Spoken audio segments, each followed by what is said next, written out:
Queria convidar você a abrir a sua Bíblia em Mateus, capítulo 1. Mateus, capítulo 1.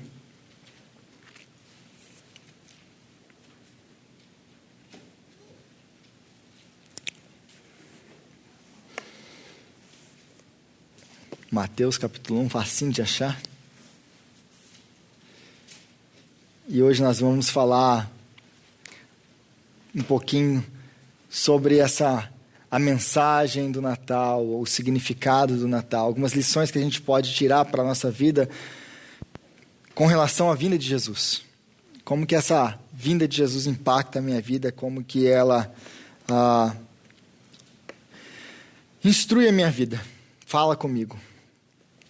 Como que o Natal, ele fala conosco. Apesar de nós já termos comemorado o Natal, apesar de nós termos passado pelo Natal, para muita gente o Natal é isso. O Natal passou. Ano que vem tem outro Natal. Para muita gente, o Natal é apenas isso. É essa época do ano que se é comemorado, muitas vezes eles nem reconhecem ou nem se lembram que o Natal é uma festa da vinda do Senhor Jesus Cristo, que está conectada com a vinda de Jesus. Eles muitas vezes nem acreditam em Jesus. Então nós temos algumas palavras, né, que vão se colocando para entrar no lugar de Jesus. O Espírito do Natal. O Espírito do Natal. O Espírito do Natal, se tem algum Espírito do Natal, o Espírito do Natal é o Espírito Santo. Porque o Natal é Jesus. Ele é o Natal. Então, se nós temos algum Espírito no Natal, é o Espírito Santo. Então, para muitas pessoas, o Natal é esse tempo que você comemora, passa com a família, é um tempo de você tirar férias, de você ficar em casa, de você comer bastante. Esse é o Natal. O Natal agora passou. Nós comemoramos, agora a vida continua. Não. O Natal, ele sempre é constante na vida do crente, porque Cristo, ele reina sobre a nossa vida. Ele reina sobre nós. Então, eu queria tirar algumas lições sobre a vinda de Jesus com vocês. Mateus capítulo 1, a gente vai ler a partir do versículo 18, e diz assim o texto. Foi assim o nascimento de Jesus Cristo. Maria, sua mãe, estava prometida em casamento a José, mas antes que se unissem, achou-se grávida pelo Espírito Santo. Por ser José, seu marido, um homem justo, e não querendo expô-la à desonra pública, pretendia anular o casamento secretamente. Mas depois de ter pensado nisso, apareceu-lhe um anjo do Senhor em sonho e disse: José, filho de Davi, não tema receber Maria como sua esposa, pois o que nela foi gerado procede do Espírito Santo. Ela dará à luz um filho, e você deverá dar-lhe o nome de Jesus, porque ele salvará o seu povo dos seus pecados. Tudo isso aconteceu para que se cumprisse o que o Senhor disse através do profeta: a virgem ficará grávida e dará à luz um filho, e ele se chamará Emanuel, que significa Deus conosco. Até aqui a nossa leitura. Então eu quero tirar com vocês 5 lições desse texto, dessa passagem que relata a vinda do Senhor Jesus. E esses 5 pontos são: para você receber o Jesus do Natal, para que o Natal ele faça sentido, receber esse Jesus, você precisa ter coragem. Então, o nosso primeiro ponto é: para receber o Jesus Natal, isso exige coragem. Segundo ponto, isso vai te custar tudo. Receber o Jesus no Natal vai te custar tudo. Em terceiro lugar, receber o Jesus no Natal exige serviço. Isso vai te levar ao serviço. Em quarto lugar, é o Jesus do Natal, é Ele quem te nomeia, não é você quem o nomeia. Em quinto e último lugar, Ele vem para salvar pecadores. O Jesus do Natal, Ele vem para salvar pecadores. Então, do versículo 18 aí de novo, foi assim o nascimento de Jesus Cristo. Maria, sua mãe, estava prometida em casamento a José, mas antes que se unissem, achou-se grávida pelo Espírito Santo. Maria, mãe de Jesus. Muitas vezes nós começamos e muitas vezes nós já lemos esse texto, já ouvimos esse texto, e passamos por ele. Legal, Maria ficou grávida e legal, ela aceitou o chamado de Deus. Mas nós não pensamos nas consequências de aceitar o chamado de Deus. Como assim? Maria, para que ela pudesse aceitar o chamado de Deus, ela teve que sacrificar tudo na vida dela. Tudo. Por quê? Porque Maria, provavelmente aqui, os teólogos vão debater, provavelmente aqui ela tinha 15 anos de idade. Entre 15 a 16 anos de idade. Fora a Rúbia, que teve a primeira filha dela, acho que foi quantos, Rúbia? 17 a 18 anos. Eu acho que ninguém teve um filho mais novo do que a Rúbia. Só Maria. Então Maria, gente, ela é uma adolescente grávida. Mas ela não é apenas uma adolescente grávida. Porque adolescente grávida em Israel, eles casavam muito cedo, as meninas ficavam grávidas muito cedo. E tinham filhos muito cedo. Ela é uma adolescente grávida numa sociedade patriarcal, mas ela não é casada. Ela está noiva de José. Ela não é casada com José. Então, quando o anjo vem para ela e fala para ela assim, Maria, se você quer ver, é interessante que Mateus, ele foca mais o seu evangelho, é um evangelho mais para os judeus, ele foca mais na questão de José.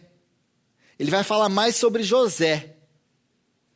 E aí, se você quer o relato como que a Maria, o anjo fala com Maria, você olha em Lucas. Lucas, ele dá muita ênfase para as mulheres no seu evangelho. Ele é muito inclusivo com as mulheres. Por quê? Porque Lucas, ele escreve mais para gentios. Então, primeiro ele aparece, a Maria recebe o anjo fala, olha, você vai ficar grávida. E aí você vai ficar grávida, você vai ficar grávida, mas como que pode ser isso se eu não conheço o homem, se eu nunca tive relação com o homem? Aliás, anjo, eu sou solteira, eu só estou prometendo, eu estou noiva de José, mas mais nada do que isso, é impossível ficar grávida, não, você vai ficar grávida do Espírito Santo. O que passa na cabeça dessa menina de 15 anos? O que eu vou falar para o meu pai? O que eu vou falar para minha mãe? Como que a sociedade vai me ver? Aliás, gente, se você olhar em Deuteronômio capítulo, se eu não me engano, capítulo 32, você vai ver, Deuteronômio 22, você vai ver que existe uma lei. Se a mulher ela ficasse grávida, ou ela tivesse relações, ficasse grávida, acontecesse alguma coisa antes dela se casar, por lei, o que ela deveria acontecer com ela? Eles pegariam essa menina, levariam ela na porta da cidade e apedrejariam ela até a morte. É isso que acontece. Aliás, José também, nesse rolo, José ia junto. Porque se descobre que foram os dois, porque eles estão desonrando a Deus, os dois são mortos. Essa é a lei. É por isso que José aqui está ponderando o que ele vai fazer. Porque o que eu faço agora numa situação dessa? Então Maria, para que ela recebesse o Jesus, para que Jesus entrasse na vida dela, ela fosse a mãe do Messias, ela teve que abrir mão de tudo, da sua reputação, de tudo. O que as pessoas iam pensar dela, o que iam falar dela. Aliás, e se José não aceita? O que essa menina vai fazer? Naquele tempo, quem sustentava a casa, quem trabalhava era homem, mulher não trabalhava, mulher não tinha emprego. É por isso que nós vemos muitas prostitutas no Novo Testamento. Porque elas queriam estar ali como prostitutas? Não necessariamente. Muitas delas eram mulheres que foram abandonadas e o único meio de sobrevivência era aquele. Sem aquilo, elas não têm como comer, gente. Então Maria, na hora que ela entende, ela aceita esse chamado, o que ela está entendendo eu vou ficar na sarjeta, eu vou ficar na rua, eu vou ter que mendigar. Eu não vou ter mais nada. Eu vou perder tudo. Isso vai me custar tudo. E o que ela diz? Seja feita com a serva do Senhor aquilo que o Senhor deseja, aquilo que o Senhor quer. Eis-me aqui. Vai me custar tudo. Mas se é assim, se o Senhor quer me usar, não depende de nada mais. Se o Senhor quer me usar, eis-me aqui. Não importa o que vai acontecer comigo, eis-me aqui. Me usa. Independente do que vai acontecer. Então, para receber a Jesus, ela vai ter que fazer o quê? Sacrificar tudo. E José? E é interessante que José que recebe a palavra depois, aí continuando em José, versículo 19. Por ser José, seu marido, um homem justo e não querendo expô-la à desonra pública, pretendia anular o casamento secretamente.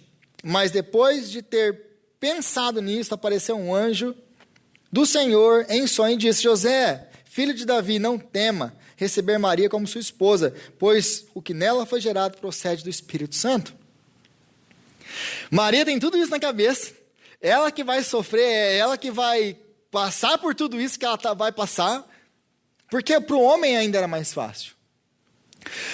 E José que recebe a palavra: não tema receber Maria como sua esposa. E o que passa na cabeça de José? A palavra grega usada aqui para o sentimento que José tem, ele fica angustiado, a palavra ali, ele fica irado. Ele se ira. E ele tem razão de se irar? Toda. Você está noivo e você descobre que a sua noiva está grávida. E você nunca relou nela. Então Maria vem e conta para ele: não, eu estou grávida. Como assim? Não, eu estou grávida do Espírito Santo. Duas coisas podem passar na cabeça de José. Se coloca no lugar dele. Ou ela ficou louca, ou ela me traiu. Ou ela ficou doida, ou ela me traiu. Porque, apesar de acreditar em milagre, na intervenção de Deus e tudo mais, gente, quem quer acreditar numa história dessa?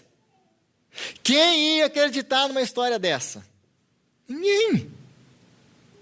Você não ia, eu não ia, ninguém ia acreditar numa história dessa. A menos que um anjo aparecesse para falar: olha, não tema. Então José tem alguns dilemas aqui. E a Bíblia diz que ele é um homem justo. O que é ser um homem justo numa sociedade dessa? Ser um homem justo é um homem que pratica a lei. É um homem que obedece à lei de Moisés. José obedecia fielmente à lei de Moisés. Então agora ele tem um dilema. Apesar da sua ira, apesar da sua indignação, José, ele começa a pensar assim: tá, mas se eu divorciar dela publicamente, se eu fizer aquilo que eu tenho que fazer, porque o que ele tinha que fazer? Ele tinha que pegar ela e levar ela perante os sacerdotes, perante os doutores da lei e falar o que ela fez. Ela está grávida e eu não toquei nela, e ela é minha noiva. Por quê? Porque então ele se livra da culpa de ter feito alguma coisa com ela. A partir do momento que ele aceitasse isso, que ele fala: não, olha, não, tá bom, eu tô junto com você nisso. O que José assume com ela? A culpa. Ele assume a culpa de tudo isso. E aliás, você sabe como que é o povo, né? O povo, eles vão casar, logo depois de um tempo eles vão e casam. Mas Maria já casa grávida. E aí as pessoas, os vizinhos, os parentes começam: mas espera aí, vocês não casaram há 7 meses atrás? Como que essa barriga está desse tamanho? Então as pessoas começam a notar que ela está grávida, e essa gravidez, ela não é do seu marido. Ou ela é do seu marido, e os dois desonraram a Deus. Eles desonraram a Deus. Ou o José vai ser aquele que é o pai do bastardo. Olha lá, assumiu o bastardo. Então essa família já vai começar a ser vista pela sociedade como? Totalmente, olha lá, uma família que não obedece ao Senhor. Uma família que não obedece aos mandamentos, uma família que não honra a Deus. Então José, para ele para ele aceitar Jesus, para ele aceitar esse chamado, para ele receber Jesus na sua vida, ele tem que pagar um preço. E o preço que ele paga, o sacrifício que ele tem que fazer, é tudo. Ele sacrifica tudo. Como Maria, sua reputação, tudo que ele tem. Imagina ele chegando na igreja no domingo de manhã para cultuar a Deus, com o filho no colo. Olha lá a família aqui. Olha lá os pecadores. Mas a única coisa que eles estão fazendo é obedecer ao Senhor. Então,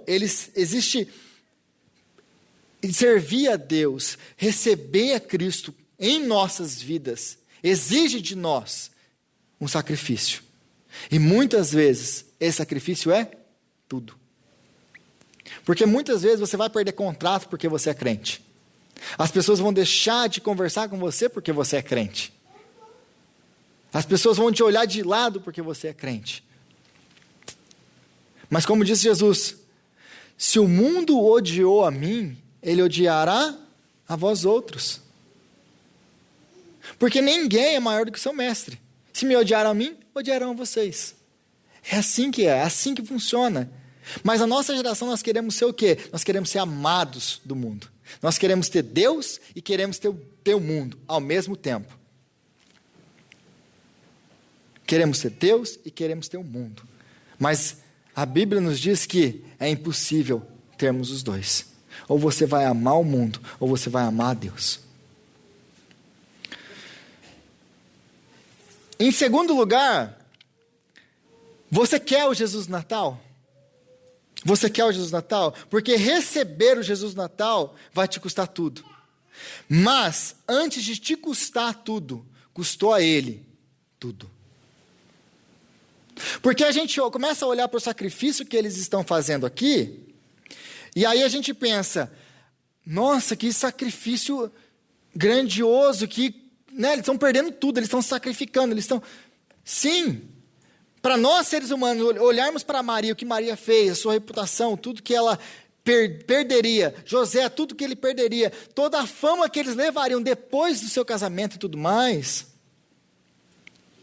eles perderam muita coisa, eles foram taxados durante a sua vida. Mas, para que eles pagassem o preço, Ele pagou o preço. Porque como nós cantamos aqui hoje, Ele deixou a sua glória, para que nós pudéssemos receber a Cristo, Cristo teve que sacrificar completamente, totalmente por nós. Ele deixou tudo, Ele sacrificou tudo. Então todas as vezes que nós pensarmos, mas eu tenho que me sacrificar para ter, eu tenho que me sacrificar, comparado com o sacrifício de Cristo, qualquer sacrifício que nós façamos, é o quê? Nada. Nada. Perante o sacrifício de Jesus, o nosso sacrifício não é nada diante do dele. Em terceiro lugar, receber ao Jesus Natal envolve serviço. Envolve serviço. Muitos querem ser servidos na igreja. Muitos querem ser servidos por Cristo. O que eu ganho se eu for para a igreja? O que eu ganho se eu servir a Cristo? Essa muitas vezes, mesmo que não se fale, muitas vezes é aquilo que está na cabeça. O que eu vou ganhar nisso, em fazer isso, em servir, em estar lá, em me dedicar, em dar meu tempo? O que eu vou ganhar nisso? Então muitos vêm para a igreja procurando o quê? Serem servidos. É por isso que nós, por exemplo, temos na igreja a falta de pessoas para trabalhar, para se envolver. Quando você chama alguém para se envolver, sempre tem o quê? Uma desculpa. Mas eu tenho o meu trabalho, eu tenho isso, eu tenho aquilo, e eu tenho aquilo outro. Por quê? Porque servir custa. Servir custa, e às vezes custa muito. Muito. Mas, mais uma vez, custou tudo para Ele. Para Ele poder nos servir, para que nós pudéssemos ter acesso ao Pai, pudéssemos ser salvos por Ele, custou tudo. Ele se sacrificou completamente. Então, quando Jesus nos chama para servir, em primeiro lugar, Jesus ele não precisa de nós para nada. Jesus não precisa de nós para nada. Então, quando Jesus nos chama para servi-lo, isso não é algo que ele precisa. É uma honra poder servir ao Senhor. É uma honra para nós sermos chamados para o Senhor. Quem somos nós para servir o Senhor? Então não é porque ele precisa, é porque ele deseja que nós estejamos juntos com ele. É um privilégio, não é um sacrifício, não deveria ser. Mas muitas vezes nós sacrificamos sim, sacrificamos o nosso tempo, o nosso dinheiro, e especialmente aqui, como disse aquele ditado americano, tempo é dinheiro, porque nós calculamos nosso tempo aqui em horas do quê? De trabalho. Eu trabalho 1 hora, eu ganho tanto. Então, se eu fizer tantas horas, eu ganho tanto. Se eu deixar de fazer isso durante tantas horas, eu vou perder tanto. Nossa, cálculo, esse ditado americano, tempo é dinheiro, faz muito sentido aqui. Porque tudo nós calculamos em hora. Às vezes você vai comprar alguma coisa, não sei se você já fez isso, mas você vai comprar alguma coisa e aí você lembra, nossa, eu tenho que trabalhar tantas horas para pagar isso aqui. Já fizeram esse cálculo? É uma coisa que a gente faz, por quê? Porque a gente pensa tempo igual dinheiro. É uma coisa que está na nossa cabeça, mesmo que a gente não fique pensando nisso. Então, servir a Deus custa para nós, e custa muito. E aí, às vezes eu vejo gente, por exemplo, eu vou dar alguns exemplos. O Gustavo e a Pamela. Os dois trabalham de segunda a sábado, os dois têm os afazeres deles, as coisas deles. E eles são do louvor de Marlboro. Eles não precisavam estar aqui, eles já tocaram em 2 cultos hoje. Esse é o 3º culto deles. Mas aí, eles vêm aqui à noite e tocam no outro culto. Gente, eles não têm roupa para lavar, coisa para fazer, trabalho para fazer, ou um dia para descansar que seja, porque eles não têm esse dia para descansar. E aí, às vezes, eu até falei com o Gustavo, pega um dia, tira um off, a gente tenta, se vira lá para ver o que tem que fazer, para arrumar alguém para tocar. Mas qual que é a resposta? A resposta de gente que serve a Deus, a resposta de gente que ama Deus e que entendeu isso aqui, que servir a Deus é um sacrifício. E que se Ele chamou para fazer é um privilégio, não é uma obrigação, é um privilégio. Mesmo que isso me custe meu tempo, meu dinheiro, meu tempo de descanso, e mesmo que me custe tudo isso, eu vou servir. Por quê? Porque Ele me serviu. Se Ele me serviu dessa maneira, como que eu não vou servi-lo? Como que eu não eu vou lá, vocês estão precisando, eu vou estar lá. E aí a gente precisava de gente para trabalhar aqui, nessa área, naquela outra área. Eu não tenho tempo, eu não tenho, eu trabalho no domingo, eu faço isso. O domingo é o único dia que eu tenho para descansar. Aí a gente olha para as Escrituras, a gente vê o sacrifício dele. Aí a gente, tá bom, tá tranquilo, não precisa ir não. Por quê? Porque ainda não entendeu o sacrifício dele. Se existe essa oportunidade de servi-lo na igreja, é um privilégio para nós. Então, as pessoas que servem são aquelas pessoas que entenderam que ele pagou um infinito preço para que nós pudéssemos servir. Em 4º lugar, receber Jesus é não tentar nomeá-lo. E o que eu quero dizer com isso? Se você for no versículo 20, de novo, e abrir aí. Mas depois de ter pensado nisso, apareceu um anjo do Senhor em sonho e disse: José, filho de Davi, não tema receber Maria como sua esposa, pois o que nela foi gerado procede do Espírito Santo.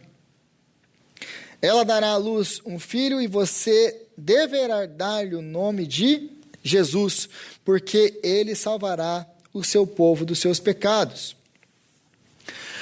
O ato de nomear alguém em Israel, e ainda hoje é assim, o ato de nomear alguém é o ato de ter poder sobre. Quando eu dou nome para alguém, é porque eu tenho autoridade sobre aquela pessoa, sobre aquilo. Eu dei o nome. Certo? Por exemplo, você tem filho. Aí quem dá nome para os filhos?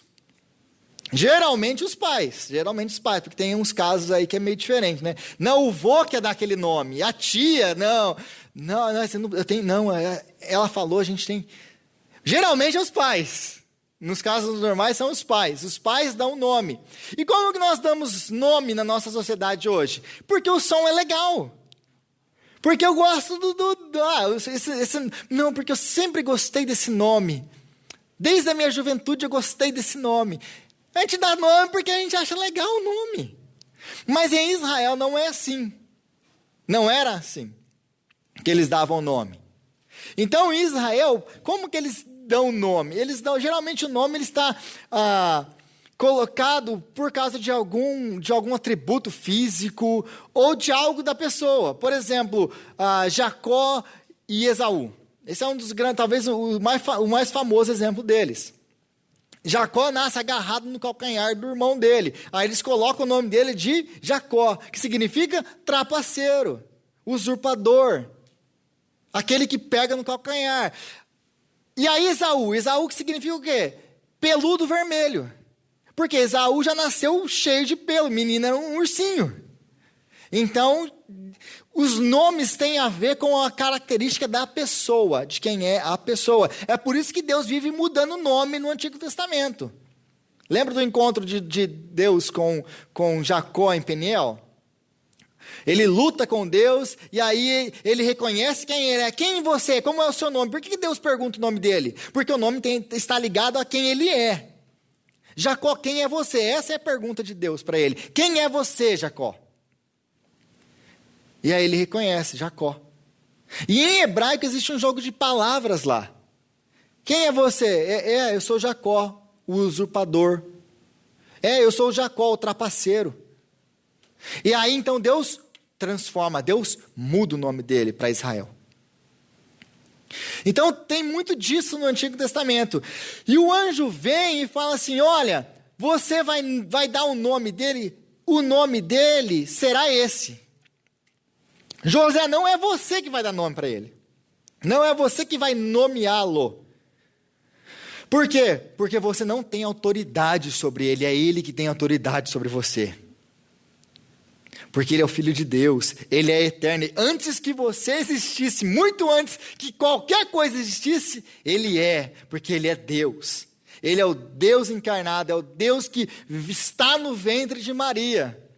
Então você não tem autoridade, é você que vai receber o nome dele. Porque é você que vai ser reconhecido como José. José, qual José? José, o pai de Jesus. Por causa dele. Você recebe o nome dele. E não o contrário.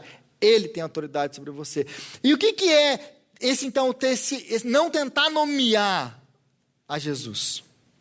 Não tentar nomeá-lo. Como que isso funciona para nós? Mais ou menos assim, eu vou dar alguns exemplos. O exemplo aqui é, eu vou servir a Deus se. Eu vou servir a Deus se. Eu estou nomeando Jesus. Eu estou falando para Jesus o que ele pode e o que ele não pode fazer na minha vida. Isso é tentar nomear Jesus. É falar para Jesus aquilo que ele tem que fazer na minha vida. Jesus, eu estou precisando dar uns concertos aqui, fazer isso na minha vida. Eu estou precisando de um cargo maior, melhor. Eu estou precisando de uma casa nova. Eu estou precisando de uma faculdade. Eu estou precisando de uma namorada, de uma esposa, do marido. Jesus, é isso que o Senhor tem que fazer na minha vida. Você está falando, ou está nomeando o Deus da sua vida. O que ele tem que fazer na sua vida. Isso é nomear. E é exatamente isso que o anjo está falando para José. Você não nomeia ele. É ao contrário conosco. Quem é a Edna? A Edna, serva do Senhor. Quem é a Rúbia? A Rúbia é serva do Senhor. O Fausto, servo do Senhor. O que significa isso? Eu sirvo a ele. Eu sou dele. Eu sou dele. Eu pertenço, eu sou escravo dele. É por isso que a palavra sempre no original, no grego, que é sempre escravo para nós. O que um escravo tem? Nada. Eu sou posse dos outros. O que eu tenho? Se nem eu me pertenço, eu vou ter o quê? Nada. É por isso que a Bíblia toda hora nos chama de escravos. Nós somos escravos de Cristo. Nós não temos nada. Nós somos possessão dele. Ele é o nosso Senhor. Então, Jesus, esse ato de nomear Jesus, aí o anjo já vem com o nome pronto para ele. Olha, o nome dele será Jesus. Jesus. E aqui no original, mesmo no grego, você não vê o que o anjo está tentando falar. Por quê? Porque o original, o Jesus em grego, ele é uma tradução do hebraico. A palavra hebraica para Jesus, que nós traduzimos por Jesus, no grego, é Yeshua. Ou uma transliteração do hebraico, no hebraico para o inglês, é Joshua. Que era um nome super comum no Antigo Testamento. Joshua. Esse é o nome de Jesus. Aí então eles fazem essa transliteração para o grego e nós traduzimos aqui para Jesus. Contudo, o seu nome em hebraico é Joshua. Então, quando o anjo ele chega para Maria, o que ele fala para Maria é: o seu nome será, ou para José ou para Maria, porque se você for para Lucas capítulo 1, versículo 31, ele fala para Maria isso.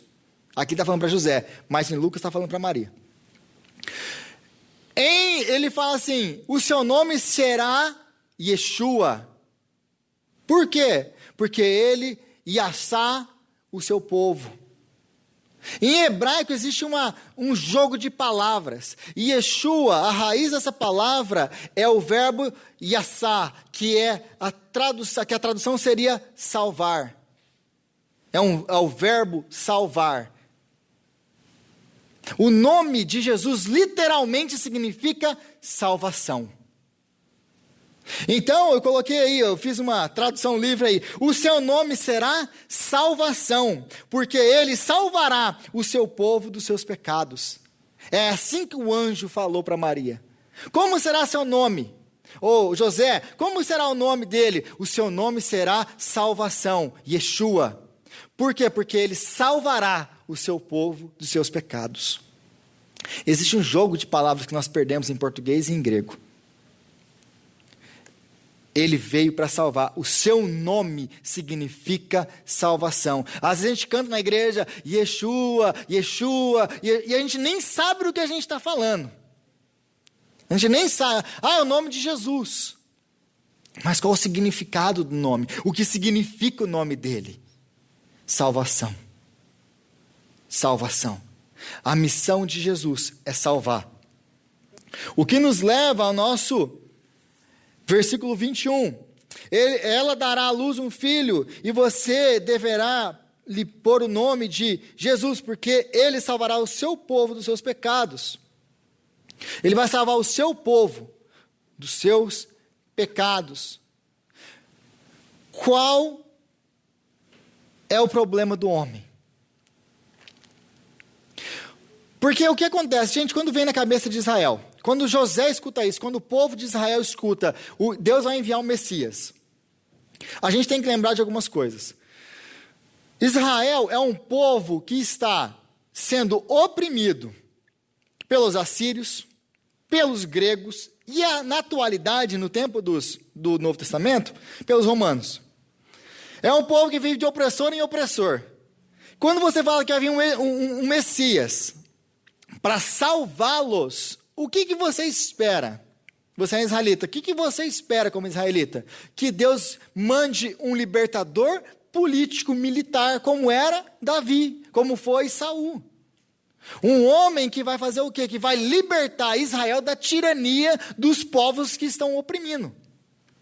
É isso que eles pensam.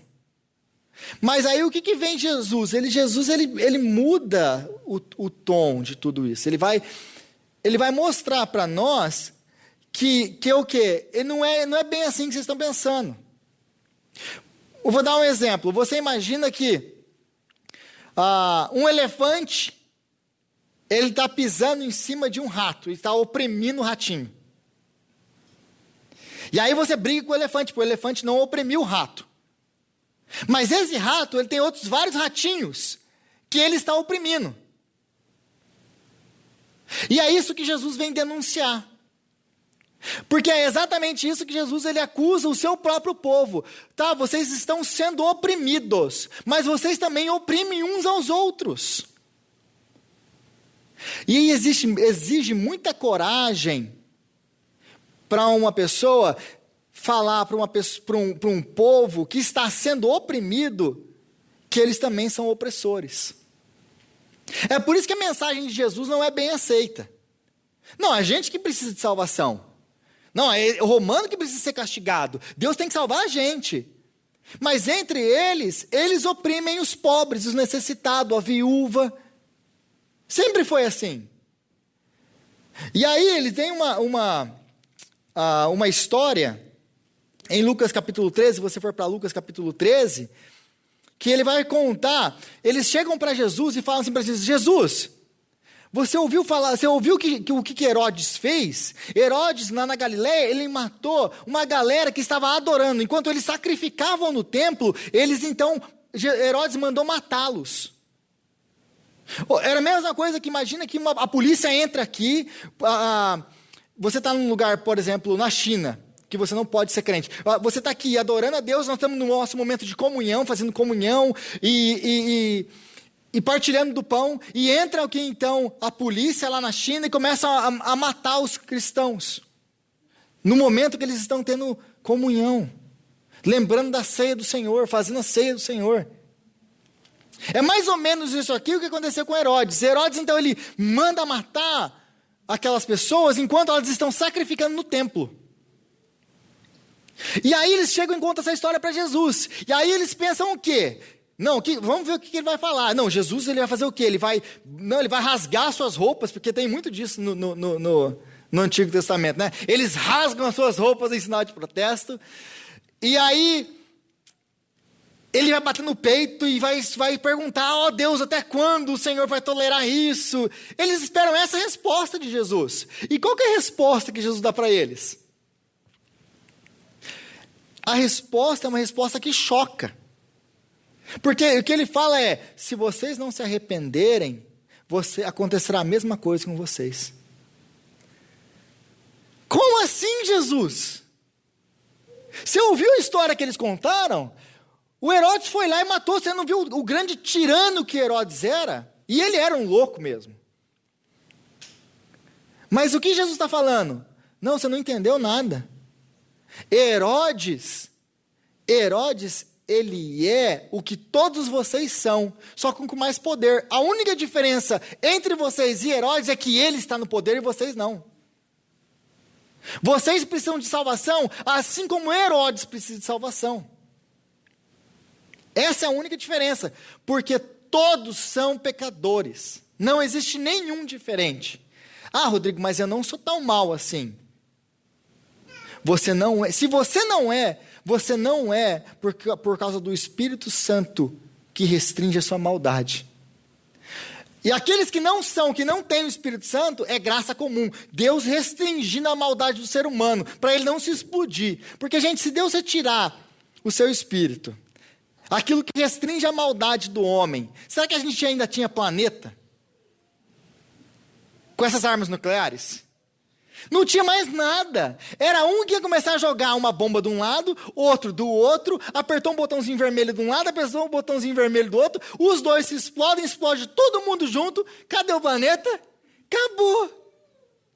Acabou. Então, se nós não somos tão maus assim, é porque a graça comum, no nosso caso, os cristãos, é porque o Espírito Santo habita em nós. A única coisa boa que existe em nós é o Espírito. Só. E a graça comum que restringe a maldade do homem e não permite que se destrua tudo em guerra. Então, essa é a situação do homem. A mensagem do Natal é que o mundo não pode se salvar a si mesmo. Essa é a mensagem do Natal. Que todos nós precisamos de salvação. Essa é a mensagem do Natal, esse é o nome dele. Para que ele vem? Rodrigo, para que Jesus? Qual que é a mensagem do Natal? Se eu puder resumir para você, qual que é a mensagem do Natal? A mensagem do Natal é essa: o mundo não pode se salvar a si mesmo. O homem não pode se salvar a si mesmo. Nós precisamos de um Salvador, e é Cristo. Essa é a mensagem do Natal. Essa é a mensagem do Natal. Talvez a gente poderia mudar a nossa complemento, quando a gente se cumprimenta no Natal, Feliz Natal, a gente podia, Feliz Salvação. Porque é isso que significa o Natal, a encarnação do Deus vivo, do Deus eterno, para salvar pecadores. E aí, mas vai pregar sobre pecado no Natal? Vai pregar pecado no Natal. Por quê? Porque o Natal é uma mensagem sobre o pecado. Se não houvesse o pecado, para que Jesus viria? Para que morrer? Porque o que está acontecendo no Natal é Jesus vir naquela manjedoura, nascer naquela manjedoura, para morrer numa cruz. Esse é o objetivo. Esse é o objetivo. O Natal, ele vem para morrer. Ele se esvazia para nos encher. É isso que ele faz. Esse é o objetivo do Natal. Essa é a mensagem do Natal. Que o homem não pode salvar. E que não existe nenhum justo. Nenhum sequer. Todos nós precisamos de salvação. O seu nome será salvação. Porque ele salvará o seu povo dos seus pecados. Qual é o seu povo? O seu povo, o povo de Deus. Todo aquele que confessa a Cristo como seu Salvador. Que tem ele como seu Salvador. Que confia nele para a sua salvação. Então, recapitulando, receber o Jesus do Natal exige coragem. Exige coragem. Você quer o Jesus do Natal? Exige coragem. Porque tem um preço a ser pago. Independente se você é José ou Maria ou qualquer outro. Ou Fausto, ou Cleide, Creus. Você vai pagar um preço. Todos nós vamos pagar um preço. E isso exige de nós coragem. Segundo lugar, vai te custar. E provavelmente vai te custar tudo. Porque não poucas as vezes nós escutamos pessoas falando: nossa, depois que eu fui para a igreja, minha vida acabou. Mas é assim mesmo. É assim que funciona. Ele vai quebrar tudo para poder reconstruir de novo. E aí a gente viu que receber o Jesus no Natal exige de nós serviço. Vai trazer, vai nos levar a servir, porque se ele nos servir dessa maneira, eu vou servir também. E é ele que nos nomeia, é ele que domina sobre nós, nós somos escravos de Cristo. E aí, em último lugar, ele veio para salvar pecadores.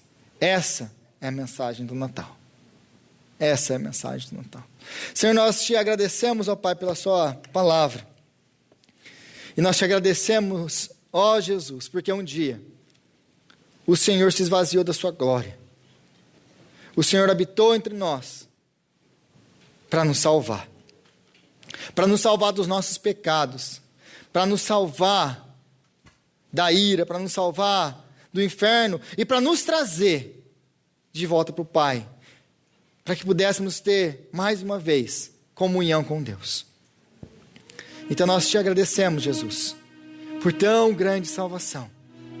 Nós te agradecemos, Jesus. Nós te agradecemos, Jesus. É em teu nome que nós oramos.